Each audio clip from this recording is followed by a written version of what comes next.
Hi friends, welcome back to our channel PSR. Good morning friends ఈ వీడియోలో మనం తమిళనాడులోని పొలాచి మార్కెట్లో ఈరోజు జరిగిన యాక్షన్ ప్రకారం టమాటా ధరలు ఎంత పడుతున్నాయో తెలుసుకుందాము.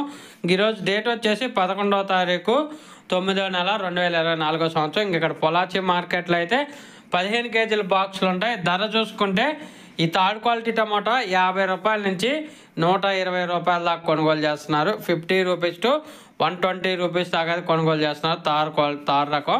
అలాగే సెకండ్ రకం క్వాలిటీ విషయానికి వస్తే 130 రూపాయల నుంచి 270 రూపాయల వరకు అయితే కొనుగోలు జరుగుతున్నాయి. 130 రూపీస్ టు 270 రూపీస్ వరకు అయితే కొనుగోలు జరుగుతుంది సెకండ్ రకం క్వాలిటీ. అలాగే ఫస్ట్ రకం క్వాలిటీ టాప్ అండ్ టాప్ ధరలు చూసుకుంటే 280 నుంచి 350 రూపాయల వరకు అయితే కొనసాగుతుంది. 280 రూపీస్ టు 350 రూపీస్ వరకు అయితే కొనసాగుతుంది Pollachi market, Tamil Nadu. Okay friends, video నచ్చితే లైక్ చేయండి, షేర్ చేయండి, కామెంట్ పెట్టండి.